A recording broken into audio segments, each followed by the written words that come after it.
কৃষ্ণ কৃষ্ণ কৃষ্ণ। এয়া শৰণৰ প্ৰথম এই দুলৰী চন্দ্ৰৰ 5 জোপা ঘোষা। এয়া শৰণৰ প্ৰাথমিক কথাকেইটা ইয়াত কৈছে যে শৰণ ল'বৰ কাৰণে আমি কি কৰিব লাগিব? ভগৱন্তৰ শৰণত কৰিব লাগিব, ভগৱন্তৰ শৰণত আমি আশ্ৰয় বিচাৰিব লাগিব আৰু ভগৱন্তৰ আশ্ৰয় দিব লাগিব। আশ্ৰয় দিলেহে আমি আমাৰ শৰণৰ কাম। গতিকে আমি যিকোনো ক্ষেত্ৰত ভগৱন্তই আমাক যেতিয়ালৈকে আশ্ৰয় নিদিয়ে তেতিয়ালৈকেতো আমাৰ কাম নাই একো। আৰু ভগৱন্তৰ আশ্ৰয় কেতিয়া দিব? যেতিয়া আপুনি শৰণৰ কথা চলিব, তেতিয়া ভগৱন্তই আপোনাক কৃপা কৰিব। শৰণ শব্দটোৰ অৰ্থ হ'ল, শৰণ শব্দটো শব্দগত অৰ্থ মই ক'ব খোজা নাই। শৰণ শব্দটো হ'ল আশ্ৰয়। যেতিয়া আমি কোনোবা নিঃসংশয় ভাৱে, কোনো সংশয়হীন ভাৱে, স্থায়ীভাৱে ক'ৰবাত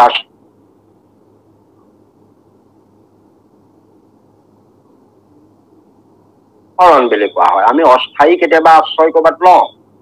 আমি অস্থায়ী আশ্ৰয় ক'ত লওঁ? কেতিয়াবা আমি বেমাৰ হ'লে ডাক্তৰৰ ওচৰত আশ্ৰয় লওঁ, কেতিয়াবা আমি নদী পাৰ হ'বলৈ নাৱত আশ্ৰয় লওঁ, কেতিয়াবা বতাহ ধুমুহা হৈছে গছৰ তলত আশ্ৰয় লওঁ, বা বিভিন্ন সময়ত আমি বিভিন্ন লোকৰ ওচৰত, আমাৰ সৰু হৈ থাকোঁতে আমি ডাঙৰ মানুহৰ ওচৰত আশ্ৰয় লওঁ, ৰাজনৈতিক নেতাৰ ওচৰত আশ্ৰয় লওঁ।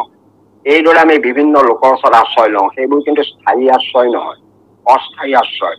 সেইবিলাক আশ্ৰয় আপোনাক আশ্ৰয় দিবও পাৰে, কেতিয়াবা আপোনাৰ বিপদতো পেলাব পাৰে। যিহেতু তেওঁলোকেই নিজৰ কোনো স্থিৰতা নাই, সেইবিলাকে আনক কেনেকৈ আশ্ৰয় দিব? সেইকাৰণে জগতত সেই আশ্ৰয় সেইজনেহে দিব পাৰিব যাৰ কোনো ধৰণে কোনো ভয় নাই। ভয় থকাজনে কেতিয়াও আশ্ৰয় দিব নোৱাৰে। দেৱতাসকলে বিশ্বযুদ্ধত হাৰি কৈছিল, হে প্ৰভু, তোমাক বাদ দি আনৰ ওচৰত আশ্ৰয় লোৱা মানে কুকুৰৰ নেগুৰত ধৰি সমুদ্ৰ পাৰ হবলৈ চেষ্টা কৰা। কাৰণ তেওঁলোক নিজেই ভয়ত ত্ৰস্তমান। ইন্দ্ৰ গৈ, ইন্দ্ৰ ডাঙৰ দেৱতা, গতিকে তেওঁকো গৈ পেলাই অসুৰ আক্ৰমণ কৰি তাক পলাই পত্ৰং দিয়ে। তেওঁলোকৰে শান্তি নাই। গতিকে সেইবিলাকে আনকনো কেনেকৈ আশ্ৰয় দিব? দেৱ দেৱতা এইবিলাকে কোনো আশ্ৰয় দিব নোৱাৰে। ডাক্তৰত আশ্ৰয় লৈছে, ডাক্তৰ মৰে। নাৱত আশ্ৰয়, নাও ডুবি যায়। গতিকে গছৰ ওচৰত আশ্ৰয় ল'ব, গছজোপালৈ উঘালি যাব পাৰে ঠাণ্ডা বতাহ। যিটো ঘৰ আশ্ৰয় আছে, ঘৰতো আপুনি হেঁচা মাৰি ধৰিব পাৰে। আপুনি পকা ধুনীয়া ঘৰ এটা বনাই তাত সোমাই থাকিলেও ভূমিকম্প আপোনাক হেঁচা মাৰি ধৰিব পাৰে। এতেকে এইবোৰ স্থায়ী আশ্ৰয় কেতিয়াও নহয়। আমাৰ স্থায়ী আৰু সংশয়হীন আশ্ৰয় লাগিব, য'ত আশ্ৰয় ল'লে মনত কোনো শংকা নাথাকে, ভয় নাথাকে যে এইটো ঘৰ ভাগি পৰিব নেকি, কি হ'ব, এইটো নাথাকে। সেইকাৰণে সেই আশ্ৰয় বিচাৰি শাস্ত্ৰই দেখিছে এই জগতত এটা সত্তাহে আছে যি সমস্তকে আশ্ৰয় দিব পাৰে, যাৰ ওচৰত আশ্ৰয় ল'লে কোনো দিনে ভয় আৰু আহিব নোৱাৰে, কোনো বিপদ আহিব নোৱাৰে। গতিকে সেই হৈছে পৰম ঈশ্বৰ। তেওঁ পৰম ঈশ্বৰত আশ্ৰয় লোৱাটোত মানে শাস্ত্ৰই গুৰুত্ব দিছে। কাৰণ যিহেতু তেওঁৰ কোনো বিনাশ নাই, তেওঁ মায়াই ধৰিব নোৱাৰে, তেওঁ কালে একো কৰিব নোৱাৰে, তাৰ কোনো সমস্যাই তেওঁক একো কৰিব নোৱাৰে। সেইকাৰণে তেওঁৰ চৰণত আশ্ৰয় লোৱাটোকে আমাৰ ভক্তি মাৰ্গত শৰণ বুলি কৈছে। গতিকে শৰণটো মানে এটা নিঃসংশয় হৈ স্থায়ীভাৱে কাৰোবাৰ ওচৰত আশ্ৰয় লোৱাটোকে সাধাৰণতে ইয়াত শৰণ বুলিছে। শৰণ নললে মানুহৰ জীৱনটো হেনো শান্তিময় নহয়, আনন্দময়। কাৰণ আমি সদায় ভয় থাকিব। আমি ভগৱন্তৰ চৰণত ৰাতিপুৱা যেতিয়া সমস্ত সমৰ্পণ কৰোঁ, দিনটোৰ কাৰণে আমি সেইটো চিন্তা নকৰাকে হৈ যায়। সেইটো ভৱিষ্যতত অৰ্পণ কৰিছিলে, তেওঁ কৃপা কৰিবই, সৎ বুদ্ধি দিবই, সৎ চিন্তা দিবই, সৎ কাৰ্যত যামেই। গতিকে এইবিলাক ভগৱন্তৰ চৰণত সমৰ্পণ কৰাটো আমাৰ কৰ্তব্য। কাৰণ এইবোৰ আমাৰ একো বস্তু আমাৰ নহয়, আমি একো বুলি আমাক ক'ব নোৱাৰো। সমস্ত ভগৱন্তৰ চৰণত সমৰ্পণ কৰিব লাগিব। কায় বাক্য মনেই নহয়, কায়ৰ বাক্য মন লগতে এই কায় বাক্য মনৰ লগত জড়িত সংসাৰিক যিমান বস্তু আছে সমস্ত ভগৱন্তৰ চৰণত সমৰ্পণ কৰিব লাগিব, তেতিয়াহে ভগৱন্তে কিবা কৰিব। গতিকে শৰণৰ গুৰুত্ব আছে। গতিকে সেই শৰণ আৰম্ভ কৰিবলৈ গৈ গতিকে ইয়াত 5 জোপা ঘোষা কৈছে। প্ৰথম জোপা ঘোষাত আৰম্ভ কৰিছে, ইয়াত মই দুই এষাৰ কৈছে। বহু লোকে কয় ইয়াত মই বুলি কেলে লিখিলে বাৰু, আমি দুই এষাৰ বুলি নিলিখিলে কেলে? মইতো অহংকাৰ যেন লাগে বোলো, সঁচা কথা। আপুনি দুৰাচাৰ হওক, বেয়া হওক, বেয়া কাম কৰা হওক, এইবিলাকৰ আপুনি চবকে লগত ল'ব নোৱাৰে। কাৰণ দুৰাচাৰ মানুহজনে আমি দুৰাচাৰ বুলি লোককো আপুনি দুৰাচাৰী কৰি ল'ব নোৱাৰে। কাৰণ আপুনি নিজে দুৰাচাৰ হলে আপুনি মই দুৰাচাৰ হ'ব। তাত আমি দুৰাচাৰ বুলি ক'লে আন আকৌ আপুনি দুৰাচাৰী কিয় কৰিব খোজে? সেইকাৰণে ইয়াত আমি হ'বই নোৱাৰে, ময়েই শুদ্ধ। কাৰণ বেয়া অপৰাধী মই অধম এইবোৰ শুদ্ধ, কিন্তু আমিবোৰ অধম এইটো কোৱাটো আপুনি আনকো অধম কৰাৰ অধিকাৰ ক'ৰ পৰা পালে? সেইকাৰণে ইয়াত মই দুৰাচাৰ কেৱলে তোমাৰ অপৰাধী নাৰায়ণ, এতিয়া নাৰায়ণ নামটোক আনিছে।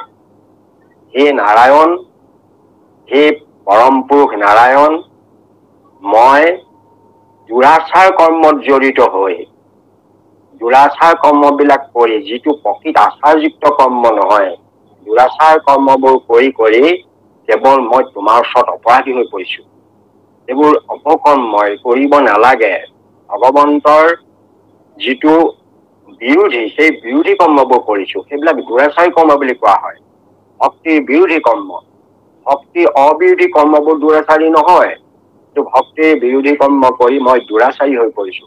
এনেকে মই কৰি তোমাৰ ওচৰত অপৰাধী হৈ গৈছো। কাৰণ ভগৱন্তৰ ওচৰত মই অপৰাধী হ'মেই, কাৰণ ভগৱন্তৰ প্ৰতিকূল কামবোৰ, ভগৱন্তৰ প্ৰতিকূল কামবোৰ কৰিছো, অনুকূল কামবোৰ কৰা নাই। ভগৱন্তক সন্তোষ কৰা, ভগৱন্তে ভাল লগা যিবোৰ কাম কৰিলে ভগৱন্তৰ কৃপা দৃষ্টি হয়, সেই কামবোৰ নকৰি মই দুৰাচাৰী কামবোৰ কৰি আছো। কাৰণ কৰিছো কেনেকৈ? মই ভাবিছো সংসাৰ ভোগ বিলাসৰ কথা আছে, তাৰ কাৰণে মই বিভিন্ন দেৱ দেৱতা উপাসনা কৰিছো, বিভিন্ন ধৰণৰ দোল তাবিজ অদাল আদি লৈছো, বা এনেকুৱা কামবোৰ কৰি ফুৰিছো, কাৰোবাৰ অনীতি কৰিছো, টকা পইচাৰ কাৰণে কাৰোবাক ঠগিছো, কাৰোবাক প্ৰবঞ্চনা কৰিছো, নাৰীৰ ওপৰত অত্যাচাৰ কৰিছো, কাৰোবাক অন্যায় কৰিছো, ঠগিছো, প্ৰবঞ্চনা কৰিছো। এই কথাবিলাকে মানে আমি দুৰাচাৰ কৰ্মত জড়িত হোৱাটো বুজাইছো। গতিকে এই দুৰাচাৰ কৰ্মবোৰ কৰি মই কেৱল তোমাৰ ওচৰত অপৰাধী হৈছো, কাৰণ মই সেইবোৰ কাম তোমাৰ দিশত কৰিছো। সেইকাৰণে সেই ভগৱান, হে নাৰায়ণ, মই কেৱল তোমাৰ অপৰাধী। গতিকে তুমি মোক এই অপৰাধৰ পৰা তুমি উদ্ধাৰ কৰি, ক্ষমি উপহৰি লৈও দাস কৰি, অপৰাধ ক্ষমা কৰি তোমাৰ দাস কৰি লোৱা। সেয়েহে মই তোমাৰ শৰণত শৰণে পঠিছো। গতিকে শৰণত এতিয়া প্ৰথমতে ইয়াতো নাৰায়ণ শব্দটোৰ গুৰুত্ব দিছে আৰু নিজক অপৰাধী সজাইছে। অপৰাধী সজোৱাৰ কাৰণ সঁচাকৈ আমিবোৰ অপৰাধী। আমি অপৰাধী কাৰণ আমি যিবোৰ কৰ্ম কৰিছো, আমাৰ ভোগ বিলাস সংসাৰত আমি আনন্দ লাভ কৰিবৰ কাৰণে কৰ্মবোৰ প্ৰকৃততে ঈশ্বৰৰ প্ৰতিকূল। আমি কিছুমান কথা, আমাৰ সকলো কথাই আমাক কেতিয়াও মানে আত্মাই গ্ৰহণ নকৰে, ঈশ্বৰৰ গ্ৰহণযোগ্য নহয়। শুনি ভাল পাওঁ, কোনোবাই গান এটা গাইছে শুনি ভাল পাইছো, কিন্তু আত্মাই সেইটো গ্ৰহণ নকৰিবও পাৰে। কিবা এটা বস্তু খাই ভাল পাইছো, সেইটো আত্মাৰ গ্ৰহণীয় নহয় বা জিভাৰ তৃপ্তিদায়ক। গতিকে সংসাৰত যিবোৰ কৰি আছো, এইবিলাক আত্মাৰ অনুকূল নাই। আত্মাৰ অনুকূল হল বস্তু ভগৱন্তৰ নাম, গুণ, শ্ৰৱণ, কীৰ্তন, সাধুসং আৰু যিবিলাক সৎ কাম, ভূতদয়া, মানৱ সেৱা, এই কামবোৰহে মানে আত্মাৰ অনুকূল কৰ্ম। এই কামবোৰ নকৰি মই প্ৰতিকূল কামবোৰ কৰি কৰি তোমাৰ ওচৰত অপৰাধী হৈছো। সেই অপৰাধ তুমি ক্ষমা কৰি তোমাৰ চৰণত মই মোক দাস কৰি লোৱা। মই তোমাৰ চৰণত শৰণে পঠিছো। সেইটো শৰণৰ কাৰণে আবেদন। এই গোটেই দুলৰি চন্দ্ৰৰ 5 চুকা ঘোষা ভগৱন্তৰ চৰণত শৰণ বিচাৰি আবেদন কৰা হৈছে। ভগৱন্তই এই শৰণৰ কাম দেখিব, আপোনালোকৰ শৰণীয়া ঘোষা এই দুলৰি চন্দ্ৰৰ 5 চুকা ঘোষা। তাৰপাছত পদচন্দ্ৰত মাত্ৰ এফাকি ঘোষা আছে। তাৰপাছত দেখিব আকৌ লেচাৰী চন্দ্ৰত এজোপা ঘোষা আছে, আৰু শেষত গৈ পেলাই দেখিব ঘোষা চন্দ্ৰত 8 জোপা ঘোষা আছে। গতিকে এইখিনি ঘোষাই শৰণৰ কথাখিনি সামৰি লৈছে। এই 4 জোপা ঘোষা, 4টা মানে এই পটলৰ শৰণত 4টা, এটা পটলতে 4 ভাগ আছে। দুলৰি চন্দ্ৰত আছে, পদচন্দ্ৰত এফাকি আছে, লেচাৰী চন্দ্ৰত এফাকি আছে, আৰু ঘোষা চন্দ্ৰত 8 ফাকি ঘোষা আছে। এই গোটেইখিনি চাবলৈ গ'লে শেষত নাম চন্দ্ৰতো নাই, আৰু আগফালে গ'লে 24 চন্দ্ৰতো নাই। গতিকে নামঘোষাৰ 24 চন্দ্ৰ আৰু নাম চন্দ্ৰ দুটা বাদ দি মধ্য ভাগত এই শৰণৰ কথাকেইটা সোমাই ৰাখিছে 4টা চন্দ্ৰত। গতিকে আমাৰ সেইকাৰণে ভগৱন্তৰ চৰণত আমি শৰণৰ কাৰণে নিবেদন কৰিছো, শৰণ লৈছো। ইয়াৰ পাছতে আমাৰ শৰণত পাছৰ পৰ্যায়বিলাকলৈ গৈ থাকিব। পাছত এতিয়া যাওকচোন, নাই পিছৰ ঘোষা ভাগি যাওক। কৃষ্ণ কৃষ্ণ। হে কৃষ্ণ স্বামী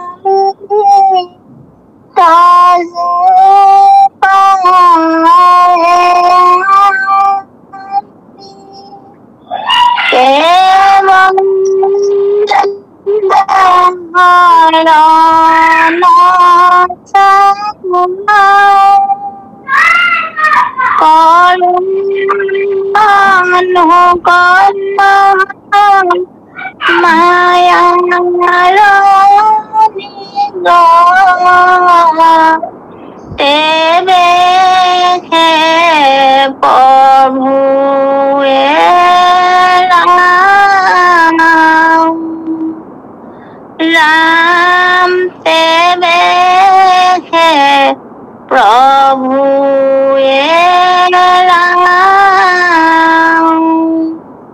কৃষ্ণ প্ৰভু কৃষ্ণ কৃষ্ণ কৃষ্ণ ইয়াত কৈছে যে হে কৃষ্ণ স্বামী তজু পাৱে আমি কেৱলে শৰণ চাওঁ কৰাৰ অনুগ্ৰহ মায়াৰ নিগ্ৰহ তেৱেহে প্ৰভুৱে ইয়াত কৃষ্ণ স্বামী বুলি আৰম্ভ কৰিছে হে কৃষ্ণ স্বামী তজু পাৱে আমি কেৱলে শৰণ চাওঁ হে কৃষ্ণ হে স্বামী কৃষ্ণ মই তোমাৰ চৰণত ইয়াত আকৌ তজু পাৱে আমি বুলি ক'লে সেইটো আমি কোৱাত কোনো অসুবিধা নাই কাৰণ ইয়াত কোনো নিজক দুৰাচাৰ বুলি কোৱা নাই একো কোৱা নাই প্ৰথমত কিন্তু মই দুৰাচাৰ ক'লে দুৰাচাৰ শব্দটো আছে দুৰাচাৰ আনকো কৰিব নোৱাৰে ইয়াত কিন্তু আমি কৈছে আমি কওঁতে ইয়াত বহুতেই ল'ব পাৰে সকলোৱে হ'ব পাৰে কাৰণ ভগৱন্ত কৃষ্ণৰ ওচৰত আমি সেৱক শৰণ সকলোৱে ল'ব পাৰে ইয়াত আমি ক'লে কোনো ভুল নহয় সেই কৃষ্ণ স্বামী তজু পাৱে আমি তজু পাৱে মই বুলি নাই কোৱা কাৰণ আমি সমস্তই ল'ব পাৰো শৰণ ভগৱন্তৰ চৰণ এই কৃষ্ণ স্বামী তজু পাৱে আমি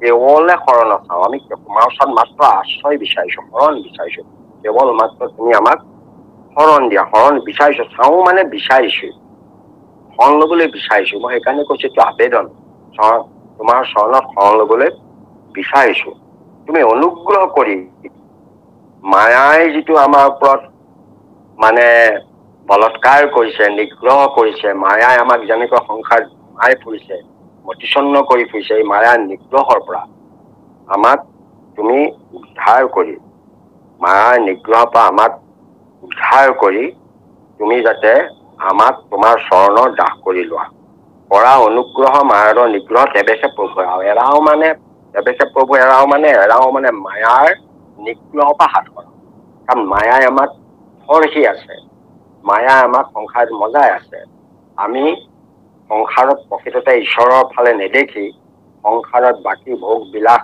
এইবিলাকহে আমি দেখা পাইছো আমি ধন টকা পইচাৰ পাছত দৌৰি ফুৰিছো যিবিলাক সম্পদ আমি লগত একোকে নিব নোৱাৰো তাক গোটাই ফুৰিছো তাক লৈ ফুৰিছো সেইবিলাকৰ প্ৰতি আমাৰ লালাইতা বেছি হৈছো কিন্তু যিটো লগত লৈ যাব পাৰিম তাৰ কাৰণে আমি কোনো চিন্তা কৰা নাই আমাৰ মানে আমি নতে চিংগুল নিদলে লাও কি আপোনাক এটা বেজিও নিবলৈ লগত নিদিয়ে তথাপিতো আমি এই সম্পদবোৰ গোটাইছো গোটাই সেইবিলাকে চাই লুটিয়াই বগাইছো কিহৰ কাৰণে মায়াৰ কাৰণে এইখিনি মই পাইছো এইখিনি মোৰ বস্তু এই ধাৰণাটো মায়াই আমাক আনি দিছে এনেকে সেই প্ৰভু মায়াই আমাক এনেধৰণে নিগ্ৰহ কৰিছে যে তোমাক আমি চিন্তা কৰিব পৰা সামৰ্থ্য নোহোৱা গৈছো সেইকাৰণে তুমি কৃপা কৰা হে কৃষ্ণ স্বামী তুমি কৃপা কৰা যাতে তোমাৰ চৰণত আমি শৰণ বিচাৰিছো শৰণ ল'ব খুজিছো যাতে তুমি আমাৰ মায়াৰ যিটো নিগ্ৰহ মায়াই আমাক যি অত্যাচাৰ কৰিছে মায়াই যে ভুল পথে পৰিচালিত কৰি ফুৰিছে তাৰ পৰা তুমি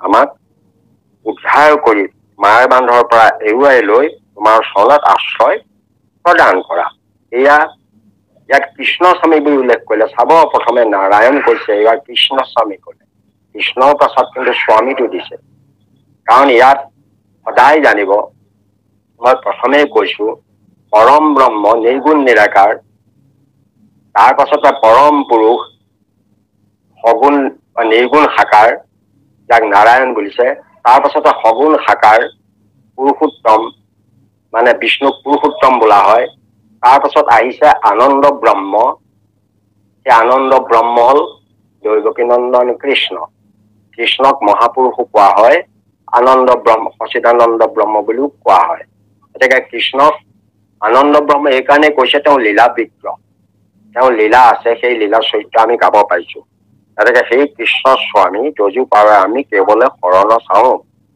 আমি শৰণ বিচাৰিছো মাত্ৰ শৰণ বিচাৰিছো তুমি আশ্ৰয় দিয়া কাৰণ তুমি আশ্ৰয় দিলে আমাৰ কোনো ভয় নাথাকে ভগৱন্তই কেনেবাকে যদি শৰণ দি দিয়ে তেতিয়া আপুনি ভয় কৰিবলৈ জগতত একো নাথাকে। ভগৱন্তৰ শৰণ দিলে আপুনি কোনো কথা চিন্তা কৰিব নালাগে, আপুনি কোনো কথাই আপোনাৰ একো কৰিব নোৱাৰে।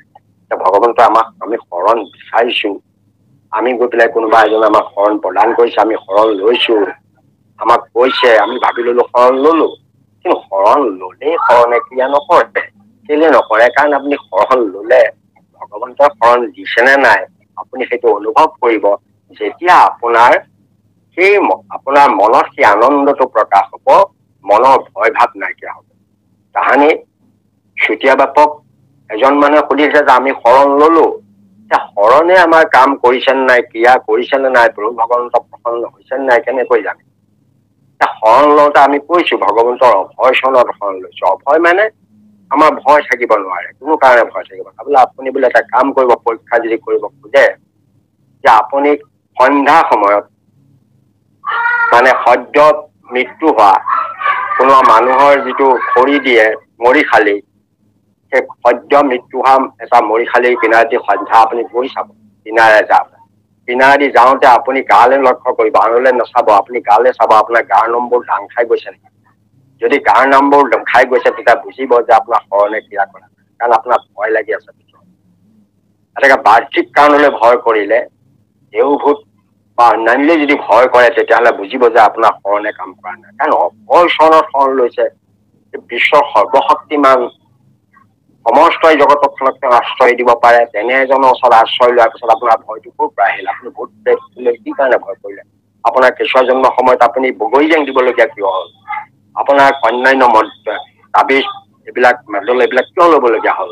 এতিয়া আপোনাৰ তাৰমানে শৰণে প্ৰকৃততে শৰণটো আপুনি ভগৱন্তৰ বাবে কৈছে, কিন্তু শৰণটো লোৱা শুদ্ধভাৱে পোৱা নাই। আপুনি বচনে শৰণ লৈছে, বচনে কেৱল মাত্ৰ হৰিত শৰণ লৈ চিত্যান দেৱক ভজয় সদাশ্ৰী জনা সিদ্ধি চিদ্ধি নলব, হৰি তাৰ সন্তোষ নহয়। এতিয়া হৰি সন্তোষ নহল, আপুনি শৰণ ললেই নহব, ভগৱন্তৰ মতে আপুনি ক্ৰিয়াখিনি কৰিব লাগিব। কাৰণে আমি সেই শৰণ কাৰ্যটো ভগৱন্তক স্বামী বুলি ধৰি তেওঁৰ চৰণত যেতিয়া শৰণ লৈছো তেতিয়াহ'লে আমি তাৰ সেই কৰিব লাগিব। আমাৰ সেই এটা কথা আছে কি, শৰণ লৈছো, আমি লোৱাৰ পাছত 3টা ধাপ শৰণৰো আছে। এটা হল ভগৱন্তৰ চৰণত শৰণৰ কাৰণে আবেদন, তাৰ পাছত আপুনি মন বুদ্ধি স্থিৰ কৰিলে, কায় বাক্য মন শুদ্ধি কৰি শৰণ গ্ৰহণ কৰিলে, তাৰ পাছত শৰণৰ বাক্য আপুনি ঘৰত আহি অনুশীলন কৰিলে, যিখিনি কৈছিলে প্ৰতিদিনে আপুনি অনুশীলন কৰিব লাগিব। তাত মানে অকল শৰণাচাৰ্যই কৈ দিলে নহব, আপুনি অনুশীলন কৰিব লাগিব। অকল অনুশীলন কৰিলেই নহব, শৰণৰ কাৰ্যখিনিও আপুনি কৰিব লাগিব। কেনেকে কৰিব লাগিব তাত আমাক কেইটামান ব্যৱস্থা দিছে, যে 6টা আমাৰ অনুশাসন আমি মানি চলিব লাগিব। 6টা বিশেষ অনুশাসন এটা সংস্কৃত শ্লোকৰ পৰা আনিছো আমি। গতিকে মানে প্ৰথমে কৈছে যে আমি অনুকূলেশ সংকল্প, প্ৰতিকূলেশ বৰ্জনম, ৰক্ষসী বিশ্বাস, উচ্চৈটো বৰণ্যম, আত্মা নিক্ষেপম আৰু কাৰ্পুণ্যম। এই 6টা কাৰ্য আমি কৰিব লাগিব। যে শৰণৰ লগত অনুকূল যিখিনি কাম সেইখিনি আমি সদায় কৰিবলৈ চেষ্টা কৰিব লাগিব, অন্য কাম বাদ দিবলৈ কৰিব লাগিব। শৰণৰ অনুকূল কোনবিলাক সেইকেইটা সংকল্প কৰিলে বা ঠিক কৰি ল'ব লাগিব। যে সাধু সংগলৈ যোৱা, শাস্ত্ৰ পাঠ আদি অনুষ্ঠানলৈ যোৱা, ভকতৰ সংগলৈ গতি কৰা, পুৱা গধূলি ভগৱন্তৰ গুণনাম লীলাজক চৰিত্ৰ শ্ৰৱণ কীৰ্তন কৰা, বা তেনে কথাবিলাকৰ প্ৰতি মনত সদায় ভাৱ প্ৰকাশ কৰি থকা, শ্ৰৱণ কীৰ্তন স্মৰণ এই কাৰ্যবোৰ কৰি থকা, এনেকুৱা ধৰণৰ কামবোৰ অনুকূলেশ সংকল্প, তেনেকুৱা কামবোৰ কৰিবলৈ সদায় হেঁপাহ থাকিব লাগিব, সিদ্ধান্ত থাকিব লাগিব, কৰিবলৈ চেষ্টা কৰিব লাগিব। তাৰ পাছত প্ৰতিকূলেশ বৰ্জনম, শৰণৰ প্ৰতিকূল বিলাক কি কি, যিবিলাক শৰণৰ বিপৰীত হয়, যেনে অন্য দেৱ দেৱতাৰ পূজা সেৱা কৰা অনুষ্ঠানলৈ যোৱা, বা অন্য দেৱ দেৱতাৰ মূৰ্তি দৰ্শন কৰা, বা অন্য দেৱ দেৱতাৰ কাৰণে অৰ্পিত প্ৰসাদ আদি ভক্ষণ কৰা, বা অন্য দেৱ দেৱীৰ উপাসকসকলৰ লগত বেছি মিত্ৰতা কৰা, তেওঁলোকৰ সংগত বেছিকে অহা যোৱা কৰা, তেওঁলোকৰ লগত বেছি বাৰ্তালাপ কৰা, বা তেনে কাৰ্যলৈ যোৱা, জীৱ জন্তুৰ ওপৰত অত্যাচাৰ কৰা, বা হিংসা বৃদ্ধি কৰা, মানুহক বেয়া ব্যৱহাৰ কৰা, এই যিবোৰ অপকৰ্ম আছে এই অপকৰ্মবোৰ আমাৰ মানে শৰণৰ বিৰোধী কৰ্ম, সেইকাৰণে এইবোৰ প্ৰতিকূল। সেই কামবোৰ আমি কৰিব নালাগিব। আমি তেনেকুৱা লগ ল'বলৈ কৈছে মানুহৰ প্ৰয়োজনত আপুনি সকলোৱে লগ ল'ব, কিন্তু তেনেবিলাক লোকক বেছি ধৰণে আপুনি যদি বেছি আশ্ৰয় লয় তেতিয়াহ'লে আপোনাৰ মতিচন নোহোৱাৰ ভয় থাকিব। আপুনি বন্ধু বুলি যাব, তেওঁ বৰ প্ৰিয় নগলে নহয়, কিন্তু আপোনাৰ যে লোকচান হ'ল সেই কথাটো আপুনি ক'ত গম পালে? সেইকাৰণে প্ৰতিকূলেশ বৰ্জনম, যিকোনো কৌশল কৰি হলেও এক ধৰণৰ প্ৰতিকূল কাৰ্যবিলাকৰ পৰা আঁতৰি থাকিব লাগিব, যিবিলাকে এক ধৰণত আপোনাৰ বাধাৰ সৃষ্টি কৰিব পাৰে। গতিকে প্ৰতিকূলেশ বৰ্জনম। তাৰ পাছতে আহিছে আমি ৰক্ষাসি বিশ্বাস। আপুনি ভগৱন্তৰ ওপৰত বিশ্বাস কৰক। বিশ্বাসটো বি এটা উপসৰ্গ। শ্বাস মানে আমি উশাহ নিশাহ লৈছো। এতিয়া উশাহ নিশাহ যেনেকৈ আমাৰ একেবাৰে আমি উশাহ নিশাহ ললে এক নিমিষো থাকিব নোৱাৰো, তেতিয়া আমাৰ সমাজখনত আমাৰ যদি বিশ্বাস নাথাকে তেতিয়াহ'লে আমি এক নিমিষো থাকিব নোৱাৰো। ভগৱন্তৰ ওপৰত যদি আমাৰ বিশ্বাস নাথাকে তেতিয়াহ'লে আমি সংসাৰ কেনেকে থাকিম? শৰণ লৈছো, তেওঁ আশ্ৰয় দিছে, আকৌ ভগৱন্তক আমি বিশ্বাস নকৰো, তেতিয়া কেনেকুৱা কথা হ'ব পাৰে? আমাৰ ভাবো যে আপুনি কাইলৈ যেতিয়া ঘৰত কিবা এটা আপুনি বসন্ত ওলাল বা অন্য কিবা এটা ওলাল, কোনোবা এজনে চাই পেলাই ক'লে যে এইটো বসন্তৰ কাৰণে এইটো কাম কৰিব লাগিব, সেইকাৰণে আইসকলক কিবা এটা কৰিব লাগিব, কোনোবাই কিবা দিব লাগিব, এনেকুৱা ধৰণৰ যেতিয়া আপুনি মতলৈ গুচি যায়, এতিয়া আমি এনেকুৱাও শুনিছো যে কোনোবাই গৰু গাখীৰ কাৰোবাক গা ধুৱাইছে। ঠিক এইবিলাক হৈছে অন্ধবিশ্বাস। এইবিলাক হৈছে কিছুমান প্ৰকৃততে দৃঢ় বিশ্বাস নথকাৰ কাৰণে কামবোৰ মানুহবিলাকে কৰে। কিয় কৰে জানেনে? কৰাৰ কাৰণে তেওঁ আচলতে দৃঢ়তা নাই। ভগৱান দৃঢ় কৰি ধৰা শৰীৰৰ পাওতো তেওঁলোকৰ হোৱা নাই, দৃঢ়তাটো নাই। গতিকে শৰণ লোৱা মানুহৰ দৃঢ়তা আহে, দৃঢ় কৰি ধৰা শৰীৰৰ পাও সাগৰত এইকাৰণে হয়। তেতিয়া মানুহে এই দৃঢ়তাটো যেতিয়া এৰি দিব, দৃঢ়তা নাথাকিব হৰি চৰণত, তেতিয়া তেওঁ এই এনেকুৱা কামবোৰ কৰিবলৈ গুচি যাব। তাৰমানে কোনোবাই দোল তাবিজ ল'ব, কোনোবাই মাদল ল'ব, কোনোবাই অন্যান্য কিবা ৰঙা ফিটা মাৰিব হাতত ভৰিত, কাণত আকৌ কোনোবাই লতিত ফুটা কৰি পেলাই, কোনোবাই কাণত হেৰি সোমাব। এইদৰে বিভিন্ন ধৰণে যি যিটো কয়, কোনোবাই আকৌ দেখিব হাতত বিভিন্ন ধৰণৰ পাথৰ আঙুঠি ল'ব, কোনোবাই কিবা এটা কৰি এনেকৈ যি যিটো কয় সেইটোকে মানিবলৈ গুচি যায়। অৱশ্যে শৰণ, কিন্তু তেওঁৰ বিশ্বাস সেইবিলাকত। গতিকে সেইবিলাকে মানুহ কেতিয়াও নকৰে। আমি এখন গাড়ী এক্সিডেণ্ট এটা চাবলৈ গৈছিলো, দেখিছিলো যে গাড়ীখনত সকলোখিনি মানুহে প্ৰায় মৰিল, এটা সৰু অকণমানি কেঁচুৱা এটা বাচিল আৰু দুজনমান বাচিল। এজন মানুহক আমি চাই উলিয়াইছিলো, তেওঁ দুটা হাতত এটা আঙুলি বাকী নাই। চাবেই প্ৰতিটো আঙুলিয়ে আঙুলিয়ে তেওঁ গোটা পাথৰৰ আঙুঠি আছে। কিমানবোৰ তেওঁ শৰীৰত আছে তাৰ সীমা নাই, কিন্তু সেই মানুহ তাত মৰি আছে। সেইবিলাকে তেওঁক বচাব নোৱাৰিলে। এতিয়া আমাক ভগৱন্তই নবচালে কোনে বচাব? প্ৰহ্লাদে একো তাবিজ পিন্ধা নাছিল। হিৰণ্যকশিপুৰে প্ৰকাণ্ড দিনতো মাৰিব নোৱাৰা, ৰাতিও মাৰিব নোৱাৰা, একো কৰিব নোৱাৰা তেওঁ কৰিছিল, কিন্তু তেওঁ মৰিল। প্ৰহ্লাদক মাৰিব নোৱাৰিলে। ইয়াৰ কথা হ'ল কি, ভগৱন্তই যদি কৃপা নকৰে আপোনাক কোনেও কৃপা কৰিব নোৱাৰে। ৰাখে হৰি, মাৰে কোনে, মাৰে হৰি, ৰাখে কোনে।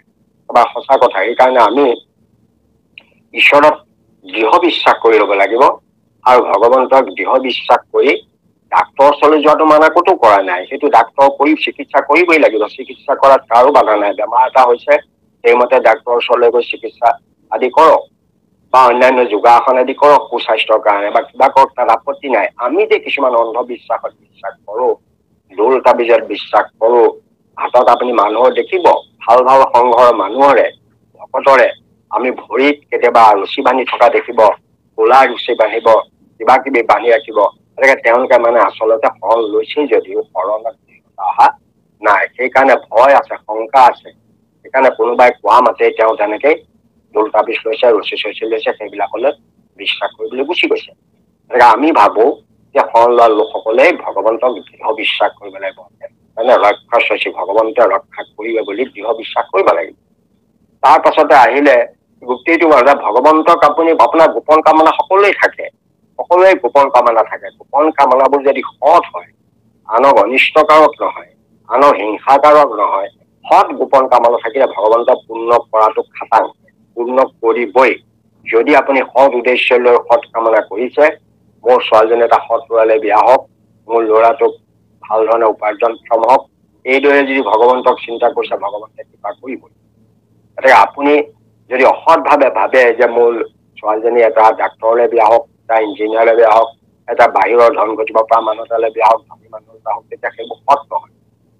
সৎটো হ'ল শুদ্ধ সদাচাৰী যদি ল'ৰালে বিয়া দিব পৰাটো কথাটো আপুনি ভাবিছে, নিশ্চয় ভগৱন্তই পূৰ্ণ কৰিব। এনেকৈ আপোনাৰ মনৰ কামনা ভগৱন্তই পূৰ্ণ কৰাটো খাটাং যদি আপুনি সৎ ভাৱে সৎ চিন্তাৰে ভগৱন্তক সমস্ত সমৰ্পণ কৰিছে। এনেকৈ সেই ভাৱ থাকিব লাগিব কৰণীয় লোকসকলৰ, এই দৃঢ়তাটো থাকিব লাগিব। তাৰ পাছতে আহিলে আত্মনিক্ষেপ, আপুনি সমস্ত সমৰ্পণ কৰিব লাগিব। আমাক যাক ইংৰাজীত টোটেল চাৰেণ্ডাৰ বুলি কোৱা হয়, যে আমি কায় বাক্যমান সমৰ্পণ কৰিছো শৰণৰ দিনা। কায় বাক্যমান সমৰ্পণ কৰিলে নহব নহয়। গতিকে কায় বাক্য মনটো মনেহে কৰিছো, বাস্তৱতা মই কিন্তু কায় বাক্যমান কৰিছো যদিও মনটো কিন্তু কৰবাত দি থৈছো, মনে কাৰোবাক ভাবি থৈছো, মানে অন্য কথা চিন্তা কৰিছো। আমাৰ দেখিব বহুতেই বাৰে বাৰে মানে ভগৱন্তই কৈ গৈছে অৰ্জুনক যে তুমি মতে শৰণ লোৱা। শৰণ ললে, লোৱাৰ পাছত আকৌ তেওঁ ইষ্টদেৱক শংকৰকো নমিলাতে গতিকে তেওঁ কিবা এটা কৰিবলৈ যাওঁতে আকৌ তেওঁ শিৱলৈ মনত পৰি যায়, কিন্তু তাত তেওঁ কৃতকাৰ্য হব নোৱাৰে। তেতিয়া আকৌ কৃষ্ণৰ ঘূৰি আহে। আপোনালোকে দেখিছেই নহয়, সেয়া যেতিয়া ব্ৰাহ্মণজনে ল'ৰাকেইটা মৰিলে, মৰাৰ পাছত ৰাজসভাত যেতিয়া ল'ৰা পেলাই গালি পাৰিলে, তেতিয়া অৰ্জুনে মানে কলে যে তোমাৰ ল'ৰা ৰাখিব পৰা নাই কোনেও, কি কথা এইটো? তেতিয়া এওঁ কলে যে মোক কোনেও ৰাখিব পৰা নাই, মই কথা দিছো তোমাৰ ল'ৰা মই ৰাখি দিম। তেতিয়া তেওঁ কলে যে যাক কৃষ্ণই ৰাখিব পৰা নাই, বলভদ্ৰ ৰাখিব পৰা নাই, খাম দামে ৰাখিব পৰা নাই, তুমি কেনেকে ৰাখিবা? কিন্তু কৃষ্ণ তেওঁ কিনাৰতে বহি আছে। কৃষ্ণ বহি থাকোতে কৃষ্ণক তাচ্ছিল্য কৰি তেতিয়া অৰ্জুনে কলে যে মই কেশৱ নহয়, মই বলভদ্ৰ নহয়, মই খাম দাম নহয়, মই সত্যসাচী অৰ্জুন। মই প্ৰতিজ্ঞা কৰিছো তোমাৰ ল'ৰা মই ৰাখি দিম। পিছে তেওঁ ধনুত টংকাৰ দি তেওঁ ল'ৰা ৰাখিব নোৱাৰিলে, গতিকে গৃহ বন্ধ কৰি ৰাখিব নোৱাৰে। আগৰ পেছোৱাটোকে পাইছিল, তেতিয়া সেইটো ডেট গতিটোও নাপালে। তেতিয়া তেওঁ মানে খুব গালি পাৰিবলৈ লাগে। তেতিয়া তেওঁ সকলোকে বিচাৰে ধনুত টংকাৰ দি ইষ্টদেৱক ইষ্টদেৱ শিৱকহে তেওঁ স্মৰণ কৰিলে, কৰি তেওঁ গোটেই পিতপাত কৰি সকলো লোক বিচাৰি আহি ক'তো নাপালে। তেতিয়া মৰিবলৈ গৈছিল, কিন্তু জানেনে এবাৰ ভগৱন্তক যদি বন্ধুত্বটো স্বীকাৰ কৰে, এবাৰ যদি ভগৱন্তই যদি আপোনাক যদি আপোনাৰ চৰণত স্থান দিয়ে, তেতিয়াহ'লে তেওঁৰ কাৰণে ভগৱন্তই সমস্ত ত্যাগ কৰি সেইকাৰণে ভগৱন্তই অৰ্জুনক মাতি আনি কলে যে আপুনি জাহাজ তুমি মৰিব নালাগে, মোৰ লগত গতিকে লৈ গৈ পেলাই তেওঁক আনি দিলে অনন্ত ধামৰ পৰা। যলৈ অৰ্জুন যাব পৰা সামৰ্থ্য নাই, যমলোকলৈকে গৈছে তেওঁ। গতিকে তালৈ গৈ তেওঁ সেই ব্ৰাহ্মণৰ ল'ৰা আনি দিব পাৰিলে। এয়া হল দেখুৱাইছে যে ঈশ্বৰে আপোনাক এবাৰ যদি আপোনাক আশ্ৰয় দিয়ে, তেতিয়াহ'লে আপুনি গালি পাৰিলেও কিন্তু ঈশ্বৰে আপোনাক নেৰে। ঈশ্বৰে আপোনাক কেতিয়াও বিপদত নেপেলায়, আপোনাৰ ঈশ্বৰে কৃপা কৰিবই। সেইকাৰণে অৰ্জুনকো কৰিছে, যদিও তেওঁ কৃষ্ণক পাহৰি গৈছে। এতিয়া আমাৰ তেনেকুৱা কথাটো হৈছে আমি সমস্ত ভগৱন্তৰ চৰণত সমৰ্পণ কৰিব লাগিব। কায় বাক্য মনলৈ জড়িত গৃহ ধন মাটি বাৰী সা সম্পত্তি আমি লুকাই একো থব নোৱাৰো। ভগৱন্তৰ অন্তৰ্যামী, সকলো জানে, ভগৱন্তৰ চৰণত সমৰ্পণ কৰি আমি গাইছো, মুখেৰে গাওঁ কৰোণাময় ৰাম কৰোণাময় কৰো কৃপা যেন উচিত হয়। যেতিয়া ভগৱন্তই উচিত কৃপাটো কৰি দিয়ে, তেতিয়াৰ পৰা আমি বেয়া পাই যাওঁ। সেইবোৰ ঘটনা যাতে নহয়, সেইকাৰণে সমস্ত সমৰ্পণ কৰিব। তাৰ পাছতে কৈছে যে কাৰ্পুণ্যম, তুমি সুবিধা পালে ক'ৰবালৈ গৈছা, কিবা এটা কৈছা, অকমান সময় পালে তুমি মোৰ নাম লবলৈ চেষ্টা কৰিবা, মোৰ গান গাবলৈ চেষ্টা কৰিবা, সময় নষ্ট নকৰিবা। সময় কেতিয়াও ৰৈ নাথাকে। সেইকাৰণে সেই কাৰ্পুণ্য সুবিধা পালে ঈশ্বৰৰ নাম ল'বা। অকমান দেখিছা বহিছা, ঈশ্বৰৰ নাম অকমান। এনেকে এইদৰে যদি 6টা কাৰ্যত অনুশীলন কৰি থাকে, তেতিয়াহ'লে শৰণে ক্ৰিয়া কৰিবই। শৰণে ক্ৰিয়া কৰি কাম নকৰাকে কেতিয়াও নাথাকে। শৰণে ক্ৰিয়া কৰিবই খাটাং কৰিছে। কিন্তু এই 6টা কাৰ্য কৰিব। আপুনি আহি যদি শৰণ লৈ আহি শৰণৰ বিৰোধী কামত আমি জড়িত হৈ থাকো, শৰণত ললো আৰু শৰণ কেলে ললা বোলে, শৰণটো লৈছোৱেই, আমাৰ ৰাইজে ধৰি থাকে। গাঁৱত দেউল বিজয়া কৰিবলৈ শৰণ ল'ব লাগে, ভজন ল'ব লাগে, নাম গাবলৈ শৰণ ল'ব লাগে, পদ ল'বলৈ বিষয়বাদ ল'বলৈ শৰণ লাগে, ভজন লাগে। সেইকাৰণে লৈছো। যি তেনেকুৱা দৃষ্টিভংগীত লৈছে, তেতিয়াহ'লে সেইটো শুদ্ধ শৰণ কেতিয়াও নহয়। শৰণ লৈছে আপোনাৰ কল্যাণৰ কাৰণে, আপোনাৰ জীৱাত্মাৰ কল্যাণৰ কাৰণে, পৰম গতিৰ কাৰণে, পৰম সাধনাৰ কাৰণে। সেইভাৱে শৰণ লাগি যদি শৰণৰ 6টা অনুশীলন ৰক্ষা কৰে, তেতিয়া আপোনাৰ শৰণটোৱে প্ৰকৃততে লোৱাৰ কাৰ্যটো সম্পাদন হব। সেইকাৰণে সেই কৃষ্ণ স্বামী তজুপা আমি কেৱল শৰণ চাওঁ, কৰা অনুগ্ৰহ মায়াৰ নিগ্ৰহ তেৱেকে প্ৰভা। মায়াৰ নিগ্ৰহ তেতিয়াহে নাইকিয়া কৰিব। প্ৰভুৱে কৃপা নকৰিলে মায়াই আঁতৰি কেতিয়াও নাযায়, কাৰণ মায়াৰ ৰক্ষা কৰোতা কোনো নাই। ভগৱন্তই কৃপা কৰিব কি ভক্তি মাতৃৰ যোগেদি মায়াক নিয়ন্ত্ৰণ কৰিব। কাৰণ ভগৱন্তই ভক্তি মাতৃৰ যোগেদি মায়াৰ নিগ্ৰহৰ পৰা আমাক পৰিত্ৰাণ কৰিব। সেইকাৰণে আমি শৰণ লোৱাটো প্ৰয়োজন হয়। কৃষ্ণ কৃষ্ণ কৃষ্ণ কৃষ্ণ। ইয়াত কৈছে এই যদুপতি, ইয়াত আকৌ মই আহিলে, মই মূঢ়মতি, কাৰণ মূঢ়মতি শব্দটো আছে কাৰণে অলপ মই আনিলে। আপোনাৰ শব্দৰ গাঁথনিবোৰ লক্ষ্য কৰিব, তাত কিন্তু এবাৰ আমি কলে ইয়াত আকৌ মই আহি গল। যিহেতু মূঢ়মতি শব্দটো আছে কাৰণে আনকো মূঢ়মতি কৰাব কেতিয়াও নোৱাৰে। সেইকাৰণে মইতো সকলো মানে নিজক কৰি লৈছে যে হে যদুপতি, মই মূঢ়মতি, মূঢ়, মোৰ কোনো জ্ঞান নাই, মই অজ্ঞানী, নাজানো সেৱা তোমাৰ সেৱা কৰাৰ প্ৰণালী নিয়ম নীতি মই একো নাজানো, মই মূঢ়মতি। এই যদুপতি, মই মূঢ়মতি, তোমাৰ সেৱা কৰাৰ নিয়ম নীতি মই একো নাজানো। সেয়েহে কেৱলে তোমাৰ চৰণ পংকজে শৰণে কৰিলো। কি আছে, কেনেকৈ নীতি নিয়ম আছে মই একো নাজানো, মাত্ৰ তোমাৰ চৰণত মই নিসংকোচ ভাৱে স্থায়ী ভাৱে তোমাৰ ওচৰত আশ্ৰয় বিচাৰিছো, তুমি কৃপা কৰা। সেই দয়াময়, সেই যদুপতি তুমি কৃপা কৰা। সেই যদুপতি, মই মুখ্যমতী মূঢ়মতী, মই তোমাৰ সেৱা কৰাৰ কোনো উপায় নাজানো, কোনো নিয়ম নীতি নাজানো, মাত্ৰ তোমাৰ চৰণ পংকজত শৰণে কৰিছো সাৰ। শৰণকে সাৰ বুলি ভাবিছো, সাৰ কথা বুলি ভাবিছো যে শৰণ লোৱাটোৱেই উত্তম উপায়। সেই বুলি মই তোমাৰ চৰণত শৰণ লৈছো। গতিকে তুমি মোক কৃপা কৰি চৰণ তলত শৰণ দি মোক জীৱনৰ যিটো উদ্দেশ্যটো সফল কৰাত সহায় কৰা। মুখ্য যিটো জীৱনৰ উদ্দেশ্য চতুৰ্বৰ্গ সাধন, কৰ্ম অৰ্থ কাম মুখ্য চতুৰ্বৰ্গ সাধন কৰিবলৈও আমাৰ শৰণৰ প্ৰয়োজন আছে। সকলো ক্ষেত্ৰতে শৰণ নোহোৱাকৈ আমি যদি আগবাঢ়িব খোজো তেতিয়াহ'লে আমি এতিয়াও সেই ক্ষেত্ৰত কৃতকাৰ্য নহওঁ। শৰণটো হ'ল জীৱনৰ এটা লক্ষ্য উদ্দেশ্য পূৰণ কৰিবৰ কাৰণে মানসিক দৃঢ়তা। মানে আপুনি ধৰক এখন গাড়ী আপুনি ঘোঁৰাকেইটা পিছত বান্ধি ঠেলিবলৈ গলে কেতিয়াও আগবাঢ়িব নোৱাৰে। সেইকাৰণে আমি শৰণ গ্ৰহণ কৰি যদি আমি বাকী কাৰ্যবোৰ সম্পাদন কৰো, ৰাতিপুৱা শুই উঠি যদি কৰি বাকী কামবোৰ কৰো, তেতিয়াহ'লে আমাৰ খোৱা বোৱা অন্যান্য, তেতিয়াহ'লে আমি তাত নিশ্চয় শান্তি লাভ কৰিম। পুষ্পতে ভগৱন্তৰ চৰণত সমস্ত সমৰ্পণ, তাৰ এটা কাম কৰিব লাগে। গতিকে আমি মূঢ়মতি কেলে যে আমি প্ৰকৃততে আমাৰ জ্ঞান নাই, কোনো জ্ঞানেই নাই। আমি কি কৰিব লাগে, কি কৰিব নালাগে, সংসাৰত আমাৰ দায়িত্ব কি, কৰ্তব্য কি, উদ্দেশ্য কি, আমি একো নাজানো। সেইকাৰণে আমি মূঢ়। শিশুসকলে জানে, বহুত জ্ঞানী লোক আছে, বিদ্যাৱন্ত লোক আছে, তেওঁলোক তথাকথিত বিদ্যাৱন্ত, তেওঁলোকে বহুত কথা জানিব পাৰে। আমি সেইবোৰ একো জ্ঞান লাভ কৰিব পৰা নাই। আমি এটা কথাই বুজি পাইছো যে জগতৰ গৰাকী তুমি সৰ্বময় কৰ্তা, তুমি পৰম ঈশ্বৰ, তোমাৰ চৰণত আশ্ৰয় ললে আৰু একো বাকী নাথাকে। সেইটো মই উপলব্ধি কৰিছো। মই অজ্ঞ, এতেকে তোমাৰ চৰণ পংকজত মাত্ৰ মই শৰণটোকে সাৰ হিচাপে গ্ৰহণ কৰিছো। পুৰুষ উত্তম পৰম পুৰুষ পৰম আনন্দ স্বামী, তজু পাদপদ্ম মকৰন্দ আছে শৰণ পখিলো আমি।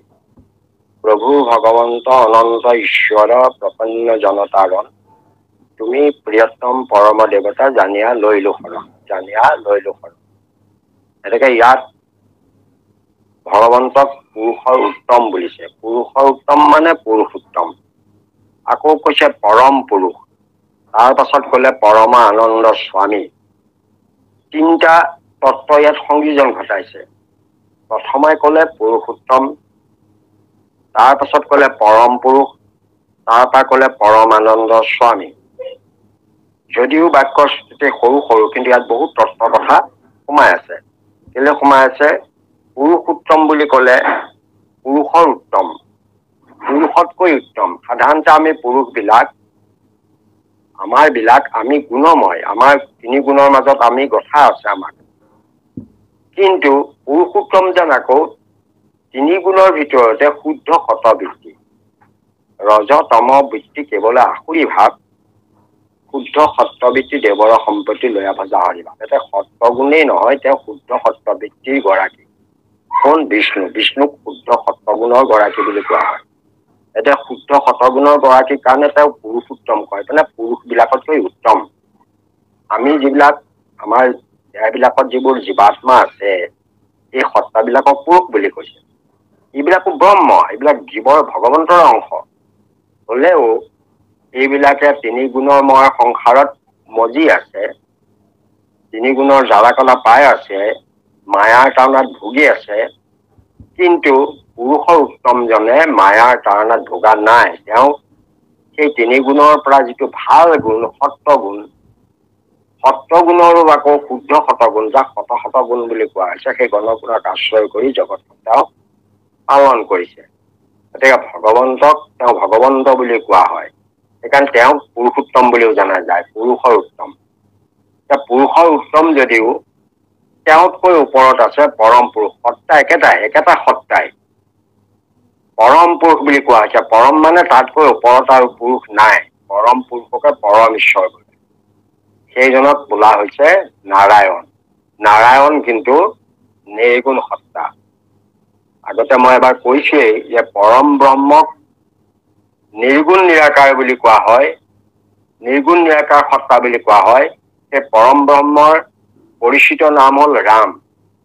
তাৰ পাছতে আহিল এটা নিৰ্গুণ সাকাৰ তত্ত্ব, নিৰ্গুণ সাকাৰ, নিৰ্গুণ অথস্য সাকাৰ, যিটো সাকাৰ অনন্ত সাকাৰ, মানে অনন্ত কাৰণৰূপ ব্ৰহ্মাই বিচাৰি নাপালে। সেই নিৰ্গুণ অনন্ত সাকাৰ যিটো ৰূপ, সেইটোক কোৱা হৈছে পৰম পুৰুষ বা পৰম ঈশ্বৰ, বা তেওঁৰ নামকৰণ পৰম ঈশ্বৰ পৰম পুৰুষৰ নামকৰণ কৰিছে নাৰায়ণ বুলি। তাৰ পৰাই সেই নাৰায়ণে জগত পালন কৰিবৰ কাৰণে শুদ্ধ শতগুণক আশ্ৰয় কৰি গুণময় হল হৈ তেওঁৰ নাম হল তেতিয়া পুৰুষোত্তম। আৰু তেওঁক কলে ভগৱান বুলি, তেওঁক কলে বিষ্ণু বুলি, এইদৰে তেওঁ নামকৰণ কৰিলে। কাৰণ জগতখনৰ লগত সংযোগ বিষ্ণুৰ দ্বাৰা হৈছে। আপোনালোকে নামঘোষাত পঢ়িলে পাব, কৃষ্ণ একদেৱ দুখ হাৰি, কাল মায়াদীৰ অধিকাৰী, কৃষ্ণ বিনে শ্ৰেষ্ঠ দেৱ নাহি নাহি আৰ, সৃষ্টি স্থিতি অন্তকাৰী দেৱ, তান্ত বিজ্ঞান নাহি দেৱ, জানিবা বিষ্ণুকে সমস্ত জগতে খায়।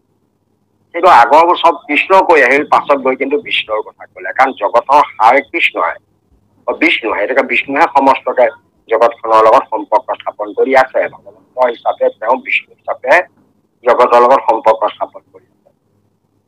সেইকাৰণে তেওঁক বিষ্ণু বুলি কোৱা হৈছে। এনেকে ভগৱন্ত আমাক বিষ্ণুৰ লোকত থাকি ভগৱন্তই জগতখনক সুচাৰুৰূপে পালন কৰিছে। সেইকাৰণে তেওঁক পুৰুষোত্তম বুলি কৈছে। পুৰুষতকে তেওঁ উত্তম কাৰণে তেওঁ পুৰুষোত্তম। আৰু সেই যি আদিনাৰায়ণ, যি আমাৰ গোটেই জগতৰ মূল কাৰণ, তেওঁ কাৰণ ব্ৰহ্ম বুলি কোৱা হৈছে। আমাক যেনেকৈ শংকৰদেৱে লিখিছে প্ৰথম ব্ৰহ্ম, ব্ৰহ্ম মানে পৰম ব্ৰহ্ম কথা কৈছে। প্ৰথমে প্ৰণাম ব্ৰহ্ম ৰূপী সনাতন, সৰ্ব অৱতাৰৰ কাৰণ নাৰায়ণ। তাৰ পাছতে যিটো বোলে সেইটো কাৰণ নাৰায়ণ। গতিকে তাৰ পাছতহে বাকীবোৰ আহিছে। গতিকে সেই নাৰায়ণ তত্ত্বটো পৰম পুৰুষ বুলিছে, পৰম ঈশ্বৰ বুলিছে। তেওঁ কিন্তু অনন্ত কাৰণ ৰূপ। গতিকে তেওঁ নিৰ্গুণ যদিও অনন্ত কাৰণ ৰূপ তেওঁ আছে। কাৰণ কাৰণ ৰূপ আছে কাৰণেই নাভি কমল আছে, তেওঁ নাভি কমল পোৱা গৈছে। তেওঁৰ মুখ আছে, বেদ ওলাইছে মুখেদি, নিশ্বাসত বেদ প্ৰকাশ হৈছে।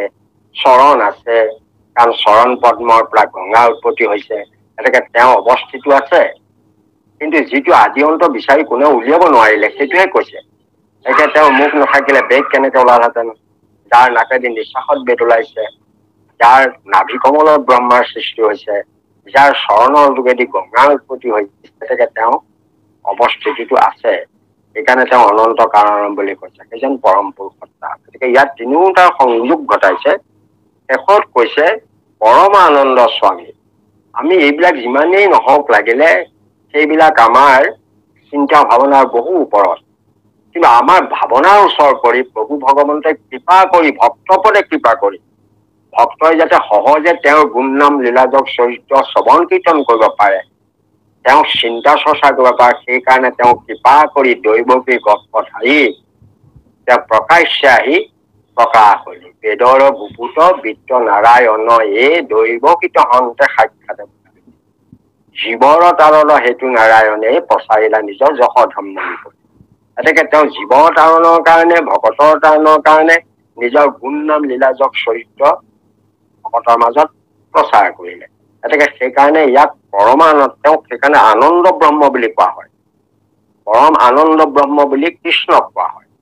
ব্ৰহ্মৰ কেইবাটাও দেখিলে পৰম ব্ৰহ্ম, তাৰ পাছতে আহিলে নিৰ্গুণ সাকাৰ ব্ৰহ্ম, তাৰ পাছতে আহিলে সগুণ সাকাৰ ব্ৰহ্ম, তাৰ পৰা আহিলে আনন্দ ব্ৰহ্ম। সেইকাৰণে আমাৰ ঠায়ে ঠায়ে কৈছে, আপুনি বেদস্তুতিটো পাইছে যে আনন্দ ব্ৰহ্মক ভজৈ স্বামী তাহাৰ মহিমাতে কি কহিব।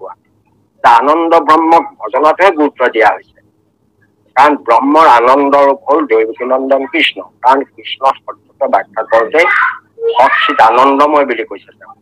গতিকে আনন্দ ব্ৰহ্ম কৃষ্ণৰ গুণ নাম লীলা যশ চৰিত্ৰ আমি সদায় শ্ৰৱণ কীৰ্তন কৰি আছো। মহাপুৰুষ গুৰুজনাই কৃষ্ণৰ গুণ নাম লীলা যশ চৰিত্ৰ আমাক ভকতৰ কাৰণে কৃপা কৰি ধুনীয়াকৈ লিখি থৈ গৈছে। সেইবিলাকে আমি পুৱা গধূলি গুণ নামত আমি তেওঁৰ চৰিত্ৰ শ্ৰৱণ কীৰ্তন কৰিছো, লীলা যশ চৰিত্ৰ শ্ৰৱণ কীৰ্তন কৰিছো। সেইকাৰণে ইয়াত এই তিনিওটাৰ সংযোগ ঘটাই পুৰুষোত্তম পৰম পুৰুষ আৰু পৰমানন্দস্বামী কৃষ্ণ মানে একেটা তত্ত্বই ভক্তপদে কৃপা কৰি লীলাবৃক্ষ ৰূপ দৈৱকীনন্দন কৃষ্ণ হৈছে। ভক্তপদে কৃপা কৰি আমাৰ ওচৰত প্ৰকাশ হৈছে, আমাৰ ওচৰত তেওঁ প্ৰকাশমান হৈছে, কিন্তু সেইকেইটা অপ্ৰকাশিত। সেইকেইটাক আমি শাস্ত্ৰতে পাইছো, শুনিছোহে, সেইকেইটাৰ লগত আমি পোনপটীয়া দৰ্শন নাই। কিন্তু এইকেইটা ৰূপ আমি দৰ্শন ভক্তসকলে সেই সময়ত দেখা পাইছিল। তেওঁ গুচি গল যদিও তেওঁ গুণ জাক চৰিত্ৰ জগতত থৈ তেওঁ গলগৈ। এতেকে সেইজন মকৰন্দ মানে মধু, মকৰন্দ মানে মধু। সেই মধু প্ৰকাশ, সেই মধু আকৌ এনেকুৱা সাংসাৰিক মধু নহয়, সেইটো আনন্দ ৰস, আনন্দ ভকতি আনন্দ ৰস মাগুৱে কবিন্দু। তেওঁৰ চৰণ পদ্মৰ পৰা ভক্তি আনন্দ ৰসৰ মধুৱে নিগৃহীত হয়। যাক আপুনি স্বাদ কৰিলে আপুনি পৰম আনন্দ লাভ কৰিব। আপোনালোকে দেখিছে যে এটা বৰগীতত আছে যে কৃষ্ণ হেনো অকণমানি বালক কৃষ্ণ শয়ন কৰি আছে। মাধৱদেৱে লিখিছে, গোবিন্দ চিন্তহো বাল গোপাল ৰতন তলপমাৰ শয়ন ৰহতো হৰি মানে নয়ন পংকজ বিশাল। তাৰপাছত লিখে কৰ পংকজ যুগ ধৰিপদ পংকজ বয়ন পংকজ নিবেশিত মুনিবৰ কৈছন চৌৰি অমিয়া মধু চৰণ পংকজ ৰস পীঠম। তাৰমানে আচৰিত হলগা এইটোৱেই যে ভগৱন্ত কৃষ্ণ অকণমানি কৃষ্ণই হেনো কৰপংকজেৰে পদপংকজ দুটাক ধৰি লৈ বয়ন পংকজত সোমাই চুপিব ধৰিছে। কেলেই চুপিছে? কাৰণ এটাই, তেওঁ ভাবিছে এই জগতত মুনিসকলে, ঋষি মুনিসকলে, যোগীসকলে, ভকতসকলে মোৰ এই চৰণ দুখনত সদায় সেৱা কৰিলেনো কি ৰস পায়, কি সোৱাদ পায়, কিনো সোৱাদ পায়, ময়ো চুপি চাওঁ বুলি হেনো তেওঁ হেনো চুপিব ধৰিছে। মুনিবৰ কৈছন চৌৰি অবিয়ামলো, সংসাৰৰ ভোগ বিলাস মায়া বাদ দি মোৰ চৰণ পদ্ম সেৱা কৰি থাকে, কিয় থাকে তাকে তেওঁ জানিবৰ কাৰণে নিজে চুপি চাইছে। অৰ্থাৎ চৰণ পদ্মত এবাৰ যি মজিছে তেওঁ তাৰ পৰা আহিব নোৱাৰে। মধুব্ৰত প্ৰায়, ভকতসকলক মধুব্ৰত প্ৰায় বুলি কৈছে, যে মৌ মাখিৰ লগত তুলনা কৰিছে, ভোমৰাৰ লগত তুলনা কৰিছে, যে তেওঁলোকে ভগৱন্তৰ চৰণত যেতিয়া মজে তেতিয়া তেওঁলোকে তাৰ পৰা আহিব নোৱাৰে। এতিয়া ধৰক আপোনালোকে চাওক যে আমি মানে যেতিয়া ভোমৰা বিলাকে পদুম ফুলৰ মৌ পুহি থাকে, মৌ ৰস চুহি থাকে, মৌ ৰস চুহি থাকোতে পদুম ফুলৰ নিয়ম এটা আছে কি ৰাতিপুৱা সূৰ্য উদয়ৰ লগে লগে সি মেল খাই যায়, আকৌ সূৰ্য অস্ত যোৱাৰ লগে লগে বন্ধ হৈ যায়। গতিকে মৌ খাই থাকোতে মৌ ৰস খাই থাকোতে ভোমৰাটো হেনো পাহৰি যায় মধুব্ৰত প্ৰায়। একেবাৰে তেওঁ মানে নিজকে পাহৰি যায়, সময় কিমান হৈ গল। এই আনন্দ ৰসত মজি থাকোতে ফুলপাহ বন হৈ যায়। বন হোৱাৰ পাছত তেওঁ দেখে যে ফুলে তেওঁ পাত বিলাকে হেঁচা মাৰি ধৰি আছে। তেতিয়া সেই ভোমৰাটোৱে বোলে তাৰ পৰা ইচ্ছা কৰিলে ওলাই আহিব পাৰে। কাৰণ আমি সকলোৱে জানো যে ভোমৰা বিলাকে কাঠ ফুটা কৰি ইফালৰ পৰা সিফালে ওলাই যাব পাৰে। তেওঁলোকে কাঠত ফুটা কৰিব পৰা সামৰ্থ্য আছে ভোমৰা বিলাকৰ। কিন্তু কাঠ ফুটা কৰিব পৰা সামৰ্থ্য আছে যদিও ভোমৰা বিলাকে পদুম ফুলৰ মৰমৰ বান্ধনটো, প্ৰেমৰ বান্ধনটো কেতিয়াও ভাঙি চিঙি তাৰ পৰা ওলাই নাহে, কাৰণ সেইটো প্ৰেম বন্ধন। গতিকে ভগৱন্তৰ চৰণত যিটো প্ৰেম বন্ধন পোৱা যায় তাৰ পৰা ভকতসকলে তাৰ পৰা আহিব নোৱাৰে। সেইকাৰণে তাৰ সদায় মধু নিগৰি থাকে, আনন্দময় ৰস নিগৰি থাকে। সেই ৰস আস্বাদন কৰিবৰ কাৰণে মই বিচাৰিছো, সেইকাৰণে সেই প্ৰভু তুমি শৰণ দিয়া। কাৰণ ভগৱন্তক শৰণ নললে সেই মধুপান কৰিবলৈ নাপায়। প্ৰথমতে মই ফুলপাহত আশ্ৰয় দিব লাগিব, ভগৱন্তৰ চৰণত আশ্ৰয় দিব, তেতিয়া ভগৱন্তৰ চৰণৰ যিটো মধুৰ ৰস, ভগৱতী আনন্দ ৰস পান কৰাৰ সুবিধা পাব। সেইটো কথা ইয়াত মানে ব্যক্ত কৰিছে। ইয়াৰ পাছতে কৈছে যে প্ৰভু ভগৱন্ত অনন্ত ঈশ্বৰ অনন্তলৈ গ'লগে, একদম অনন্ত ঈশ্বৰ প্ৰপন্ন জনতাৰণ। প্ৰপন্ন মানে শৰণাগতক প্ৰপন্ন কৰে। বিপদত পৰিলে মানুহ কাৰোবাৰ আশ্ৰয় লয়। আমি প্ৰপন্ন কাৰ প্ৰতি কাৰণে প্ৰপন্ন হৈছো? মায়াৰ তাৰণাত। মায়াই আমাক এনেকৈ আমাৰ ওপৰত শাস্তি বিহিছে যে মায়াৰ তাৰণাত আমি ৰক্ষা পোৱা নাই। আমি সেইকাৰণে ভগৱন্তৰ চৰণত শৰণাগত হৈছো, যাতে ভগৱন্তে আমাক এই মায়াৰ নিগ্ৰহৰ পৰা, মায়াৰ উপদ্ৰৱৰ পৰা আমাক যাতে কৃপা কৰি ৰক্ষা কৰে। সেইকাৰণে প্ৰভু ভগৱন্ত অনন্ত ঈশ্বৰ প্ৰপন্ন জনতাৰণ বুলি কৈছে, যে শৰণাগতক আহৰণ কৰিব পৰা তেওঁৰ গাত ক্ষমতা। সেইকাৰণে তেওঁকে প্ৰিয়তম বোলা হৈছে। তুমি প্ৰিয়তম পৰম দেৱতা জানিয়া লৈলো শৰণ। তুমি প্ৰিয়তম মানে প্ৰিয়, প্ৰিয়তৰ প্ৰিয়তম। সেইটো সুপাৰ্থিক ডিগ্ৰী, মানে আটাইতকৈ ভাবিছো তাতকৈ প্ৰিয়তমতকৈ ওপৰত থাকিব নোৱাৰে। প্ৰিয় মানে ভাল পোৱা, প্ৰিয়তম মানে দুজনৰ মাজত, প্ৰিয়তম মানে সকলোতকৈ, এই বিশ্বত সকলোতকৈ তুমি প্ৰিয়তম, তোমাৰ ওপৰত আৰু কোনো প্ৰিয়তম নাই। প্ৰিয়তম, প্ৰিয়, প্ৰিয়তৰ প্ৰিয়তম, তুমি মোৰ প্ৰিয়তম। তোমাক মই প্ৰিয়তম হিচাপে গ্ৰহণ কৰিছো আৰু পৰম দেৱতা হিচাপে তোমাৰ ওচৰতে শৰণ লৈছো। তুমি কৃপা কৰি মই এই মায়াৰ কাৰণত মানে বৰ মানে বিচলিত হৈ পৰা মোক মই প্ৰপন্ন, মই তোমাৰ চৰণত শৰণ লৈছো। গতিকে তুমি শৰণাগতক ৰক্ষা কৰি তোমাৰ চৰণত শৰণ দিয়া। এয়া হৈছে ভগৱন্তৰ চৰণত শৰণাগতৰ নিবেদন। আমি শৰণ বিচাৰিছো, ভগৱন্তই শৰণ দিব।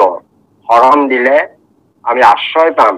আশ্ৰয় পালে কিন্তু আমি শৰণৰ মই পূৰ্বত কোৱা কথাখিনি ৰক্ষা কৰি চলিব লাগিব, তেতিয়াহে শৰণে কাম দিয়ে। শৰণটো আজি ললে তাৰ পাছত আৰু কোনো অনুশীলন নাই, তেতিয়াহ'লে কোনো কাম নিদিয়ে। শৰণৰ অনুশীলন কৰিবই লাগিব আৰু শৰণৰ যি 6টা নীতি সেইকেইটা মানি চলিবই লাগিব। নচলিলে আপুনি শৰণৰ কোনো ক্ৰিয়া নহয়, শৰণৰ অপকাৰহে কৰিব। অপকাৰহে কৰিব কেলে? তেতিয়া আপুনি অপৰাধত পৰি যাব। কাৰণ শৰণ লোৱাৰ পাছত শৰণৰ মতে যদি নচলে, তেতিয়া আপুনি অপৰাধী হৈ আপুনি বিপদত পৰিব। কাৰণ তেতিয়া শৰণৰ ওপৰত আপুনি অন্যায় কৰা হ'ব। কৈছে একান্ত শৰণে নবজিলে হৰি, দুৰ্ঘৰ যান্ত্ৰণা ভুগিবেক মৰি মৰি। গতিকে আপুনি শৰণ লোৱাৰ লগে লগে শৰণৰ কথাখিনি অনুশীলন, শৰণৰ যিখিনি নিয়ম, সেই নিয়ম ৰক্ষা কৰি চলিব লাগিব। 6টা কথা মানি চলিব লাগিব, তেতিয়া শৰণে কাম কৰিব, নহলে শৰণে কাম নিদিয়ে। ভগৱন্তে যদি আশ্ৰয় দিয়ে, তেতিয়াহ'লে ভগৱন্তক গালি পাৰিলেও ভগৱন্তই আপোনাক নেৰে। আপুনি পাইছে ভগৱন্তক দিলেও যে কৰুণাময় হৰিক যদি কোনোবাই তেওঁ অপৰাধ কৰিছে, তাকো তেওঁ ক্ষমা কৰিব, তাত কথা নাই। খালি কেইটামান কথাত তেতিয়াও শৰণাগত সকলে এই 6টাৰ উপৰিও এই 10টা নামৰ পৰা কোনোদিনেই কৰিব নোৱাৰিব। নামৰ 10টা অপৰাধৰ পৰা সদায় আঁতৰি থাকিব লাগিব। যি 10টা অপৰাধ নাম অপৰাধত আমাক কৈছে, গতিকে সেই 10টা অপৰাধ আমি নানা আমাক শুদ্ধে বা অশুদ্ধে এক নাম কোনে ভাৱনে বা মনত স্মৰে অপৰাধহীন সাধ্যতা। গতিকে ভগৱন্তৰ চৰণত শৰণ লৈ ভগৱন্তৰ গুণ শ্ৰৱণ কীৰ্তন কৰি, সাধু সুৰত শ্ৰৱণ কীৰ্তন কৰি আমি পৰম আনন্দ, পৰম সুখ, পৰম শান্তি লাভ কৰিব পাৰিম, যদিহে আমি শৰণৰ খিনি ৰক্ষা কৰিছো। কোনোদিনেই নামৰ অপৰাধত সেইকাৰণে এই কথা আৰু বাকী শৰণৰ যিটো গোপনীয় তথ্য এইখিনিকে কৈ আপোনাৰ খবৰ চৰলৈ আমি সেৱা নিবেদন কৰিলো। কৰবাত যদি কিবা নকবলগীয়া কথা কিছু তাৰ কাৰণে আমাক আপোনালোকে ক্ষমা কৰি দোকান চৰণত ঠাই দিব। কৃষ্ণ কৃষ্ণ কৃষ্ণ কৃষ্ণ।